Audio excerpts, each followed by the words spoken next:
There are kingdoms and companies that are the Switzerlands of the internet. These are data havens, and the information they host on the servers only they have access to are amongst the most secure, impenetrable, and inaccessible places on Earth. Some of these kingdoms and companies offer cybercriminals the privacy to conduct illegal information exchanges, malware attacks, spam dumps, ransomware breaches, and bulletproof hosting. Criminals have walked these halls, here today, gone tomorrow, emerging outside the reach of law enforcement and between international legislations. We're visiting some of the most dangerous places on the internet to find out where cybercrime goes to hide.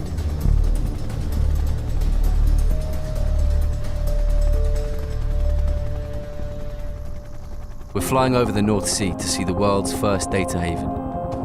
The Principality of Sealand, which considers itself a sovereign country, is an abandoned World War II gun platform.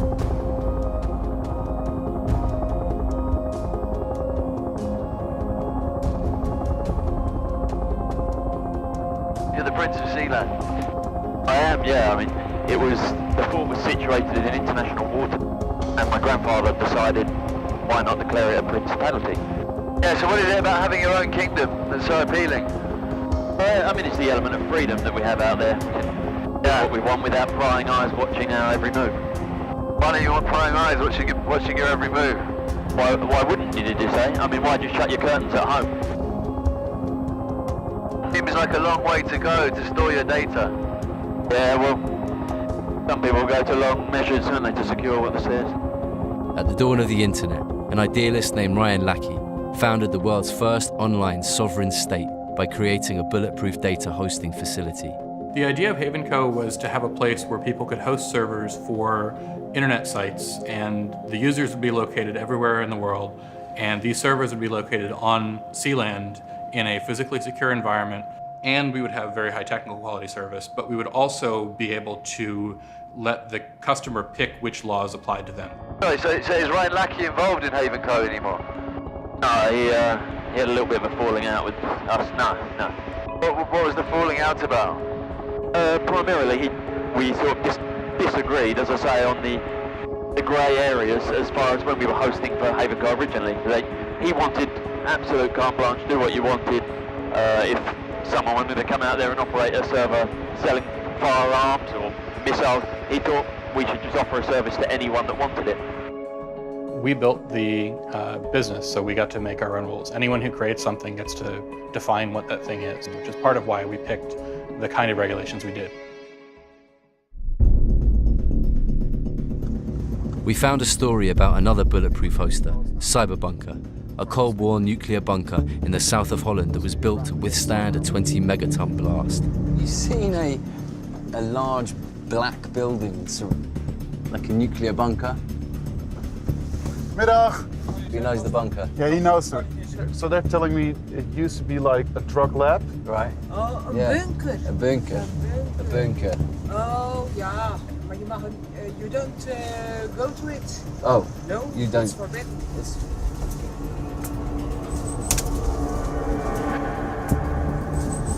I'm not quite sure if this was a good idea.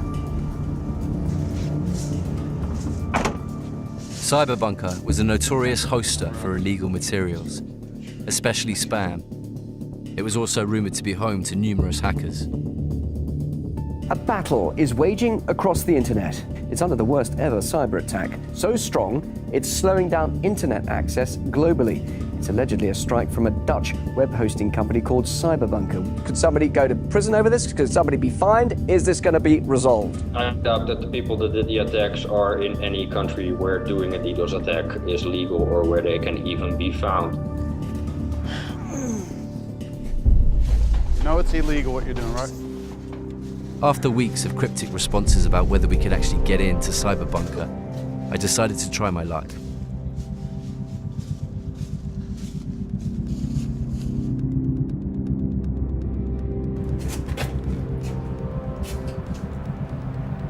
There was a face scanner at the door.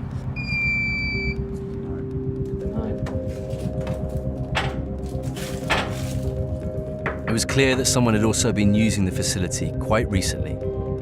There were fresh coffee grounds in the trash, and an empty server rack had seemingly just been delivered. It became obvious that someone may have been inside at that very moment watching us. We decided it was probably time to leave.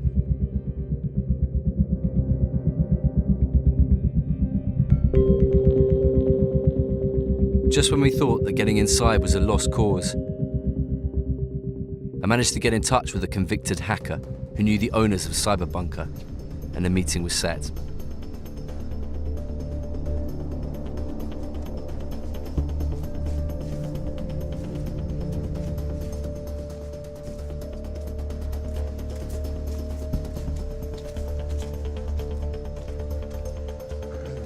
Raymond. Raymond, nice to meet you. Hi, Hayden.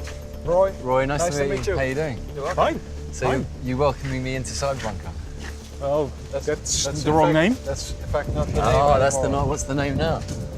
It has a code. Right. Yeah. What's the code? NL01. This is the nuclear blast doors. Yeah. Of course, you're in a nuclear bunker, so What's the phone signal like down here? none. None. So these are your CCTV cameras Yeah. you've got around the place? Yeah. Yeah, we did notice them. I did try to get in the other day. Yeah. The only thing that I would say is it does say dog outside the gate, but there was no dog. We have silent dogs.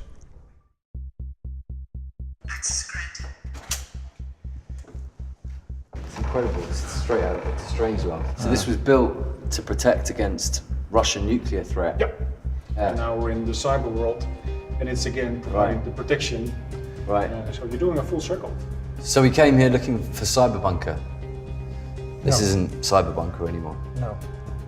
Our company is based upon trust. We want to provide high-end security for clients that are, well, trusting us with their most valuable data. And we are combining it with cybersecurity capabilities, and we're telling that it's not just concrete or an EMP shield that Yeah. helps you out in Yeah. terms of securing, but it's also protecting the fiber and the cryptography and all those stuff from nowadays. Yeah.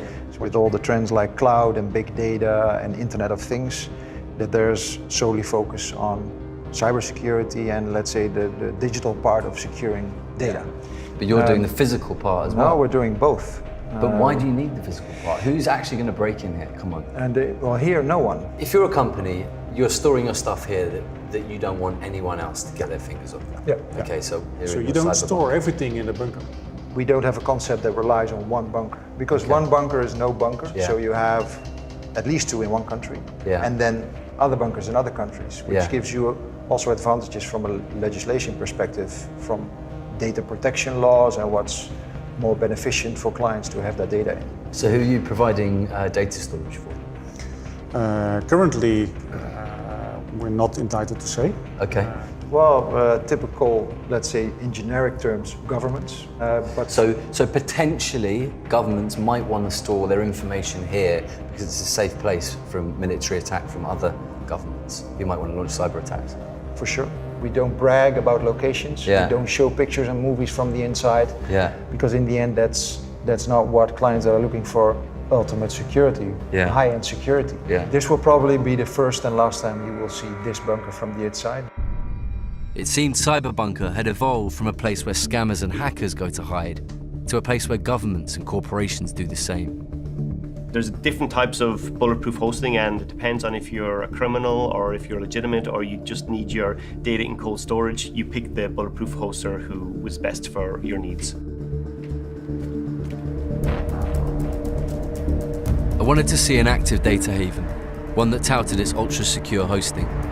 Embedded in a nuclear bunker 30 meters below the hills of Stockholm is a hoster called Bahnhof.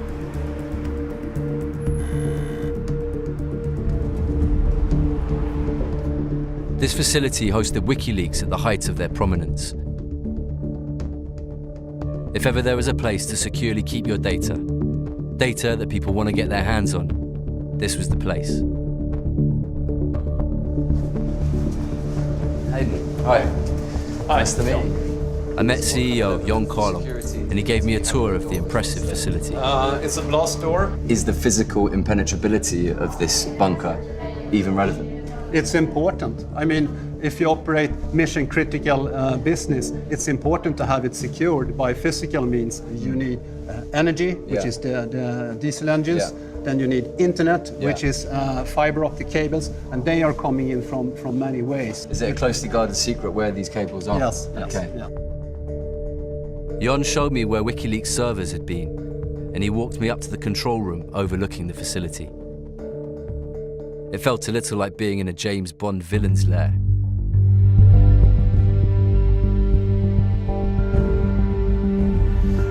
Back in London, I met with James Ball. He used to be a data analyst at WikiLeaks. James. Hey. How you doing? Good to meet you. Nice to meet you. How's it going? Sandra's right-hand man. I wouldn't quite say that, but yeah. So kind of WikiLeaks' famous server was this server in Sweden, a company called Bahnhof, which is essentially, in an underground bunker and hyper secure. Was Bahnhof effective? I tend to think stuff like Bahnhof is a bit more theatre than anything else. You can have as secure a server nowhere near a bunker or an underground as in it, and most of the stuff that's actually going to catch you out isn't going to be someone drilling into an underground vault, James Bond style. Is there anything illegal down there? It could be, but It it is could not. Yes, but it's not I don't open at any given moment. Yeah. There can always be some illegal material on the internet, but Yeah. I don't open the boxes. I don't control what's on the boxes. I think we are the mailman, we are the bank. The hosters would like to see themselves as the post office, but if they really want to be a post office, they have to act on abuse complaints when they come in. A post office doesn't have, if a post office had a bomb stored in their post office and they didn't take action when they got a complaint, they'd be out of business. So bulletproof hosting is a term that's gone back maybe 10 or 15 years, and it refers to a hoster who will not take action to take down your website. So somebody discovers that your website at that hosting provider is bad, and they go to the hosting provider and say, can you disconnect this customer, or can you give me information about what that customer is doing, because they've stolen my data. And the company will just ignore those abuse complaints. I was told corrupt hosters in Southeast Asia favor smoke and mirrors over hardened data centers. We found one such hoster, so we decided to track them down.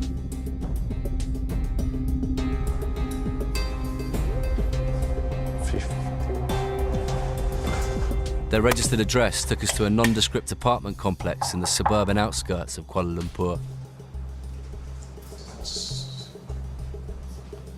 It's a residence. Yes. This is like someone's flat, right? This, the sixth level is all residences, so probably it's a residence office. Yes. Oh, hello. Hello. We were just wondering about the your neighbours. Yes. Cinepac. But you say they haven't been here for 3 years. They haven't been here for 3 Yes. years. Since I stay here, No one's there.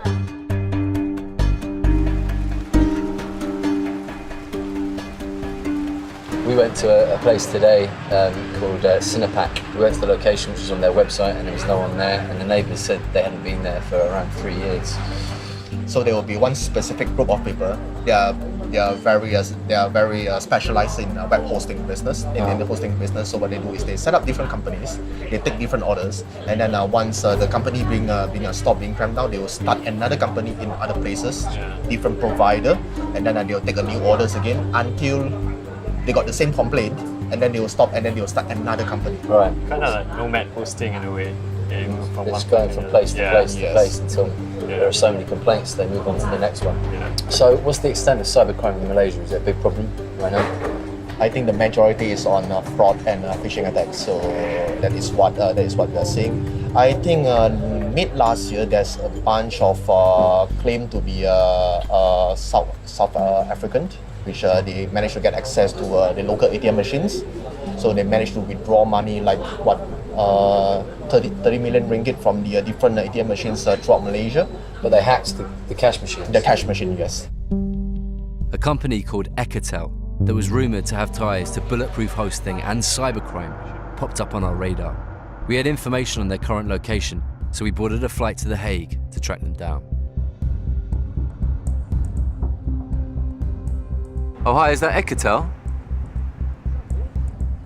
Oh, I'm just looking to host some data on a server. I heard Ecotel was a good place to do that. I've got eclectic tastes, so I thought Ecotel might be the place. Oh, well, it was just sort of in the ether, your telephone number. Their offices are in The Hague. Okay.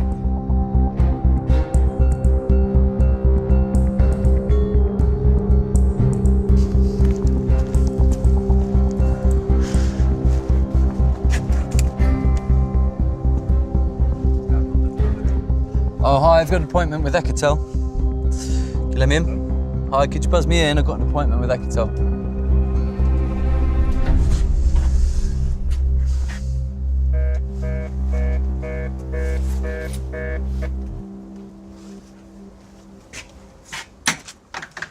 Thanks. Komt u van? Nee, je gaat niet naar binnen. Huh? You don't come in. Do you know Ecotel? No, never heard of it. Ecotel's not here. Oh, I'm so sorry. So how do you know? But you just, I know they're in The Hague. Is this your building? Go away. Is it your building? Oh, is it your building? Please go away. Why? Can I not come and see Ecotel if I've got an appointment? Yep. But Whatever you want. Just wondering if they've got their service here. Don't take any pictures of me. Don't make me angry. Yeah. Look, we heard there was some nasty stuff on Ecotel servers. If there is anything on the servers that's not normal or not right, then it's removed. And any abuse they receive will be dealt with by Ecotel. By Ecotel. Oh, that's good. So they're policing themselves. Stay away from me. Okay, sorry. I'm not your friend. Okay, all right. Okay.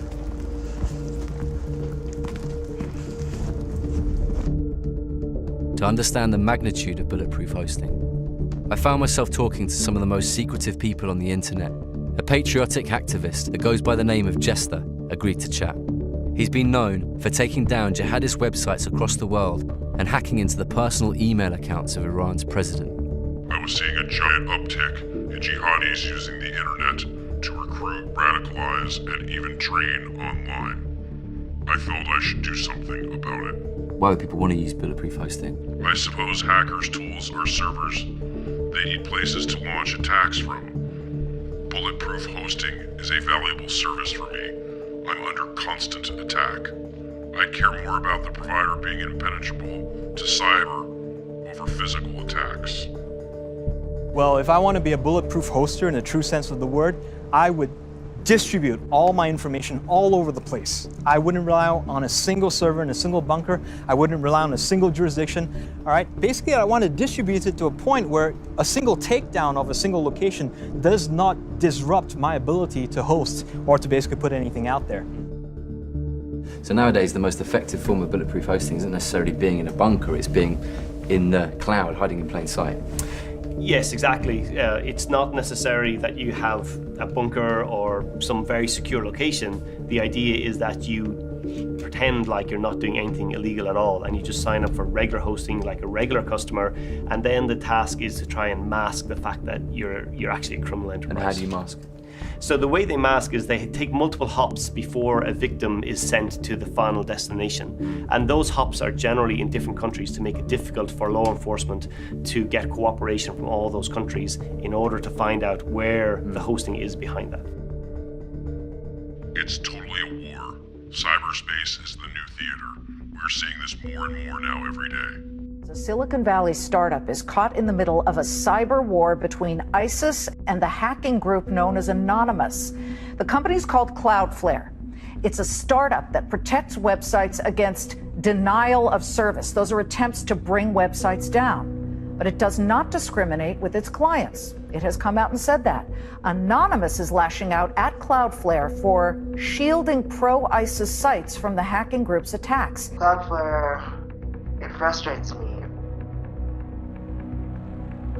Frustrates all of us, even though we do have to use it to protect our site, but it's an American company and they're protecting many of the ISIS websites now.